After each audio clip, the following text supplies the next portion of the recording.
প্ৰব্লেমটো আপোনালোকৰ হৈ আছে নেকি? যেতিয়া আমি কণ্টেণ্ট মনিটাইজেশ্যন পাইছিলোঁ, তেতিয়া আপোনালোকে যেতিয়া ছেটআপ কৰিলে, তেতিয়াও আপোনালোকৰ প্ৰফাইলটো ইয়'ৰ প্ৰফাইল লছ এক্সেছ সম মনিটাইজেশ্যন টুলছ, এই প্ৰব্লেমটো আপোনালোকেও দেখা দি আছে নেকি? মই অলপ আগতে পষ্ট এটা কৰিছিলোঁ, মোৰ ভাগৰ সেই প্ৰব্লেমটো হৈ আছে। যেতিয়া মই কণ্টেণ্ট মনিটাইজেশ্যন ছেটআপ কৰিছিলোঁ, তেতিয়া ছেটআপ কৰাৰ লগে লগে মোৰ সেইটো প্ৰব্লেম আহি গ'ল। অকল মোক অকল ৰিলছ আৰু ফটো পাহে মোক আৰ্নিং দিব, মোক ভিডিঅ' অপশ্যনটো মোৰ আৰ্নিং কৰা বন্ধ কৰি দিলে।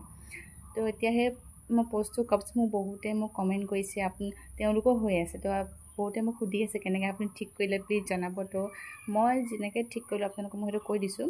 আজি এমাহ হৈ গ'ল দেই, পিছে এমাহৰ পিছতহে মোৰ ভাগৰটো পিছত ঠিক হৈছে। আপোনালোকৰ টাইম লাগিব, আপোনালোকে ধৈৰ্য ধৰিব লাগিব, আপোনালোকৰ নিজৰ কষ্ট কৰিব লাগিব, তেতিয়াহে ঠিক হ'ব। মইতো প্ৰথমে ভবাই নাছিলোঁ ঠিক হ'ব বুলি। এমাহত মই কমেও 3-4বাৰমান ৰিপৰ্ট মাৰিছোঁ ফেচবুকত। আৰু আপোনালোকে যিমান পাৰে নিজৰ ভইচৰ কণ্টেণ্ট দিবলৈ চেষ্টা কৰিব, বেলেগ মিউজিকত বেছি কণ্টেণ্ট নিদিব। আৰু আপোনালোকে 2-3বাৰ লাইভ ভিডিঅ' আহক, 3-4 মিনিট ধৰি কমেও লাইভ ভিডিঅ' আহক, আপোনালোকে কথা পাতক।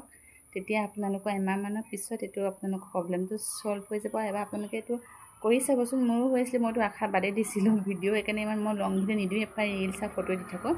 এতিয়া আপোনালোকৰ মই দিয়া টিপছটো ব্যৱহাৰ কৰি থাকিব, আপোনালোকেও চাব। এমাহৰ পিছত আপোনালোকে ধুনীয়াকৈ ঠিক হৈ যাব। আপোনালোকে খালি কপিৰাইট থকা একো ভিডিঅ' ৰিলছ এনেকুৱা নিদিব।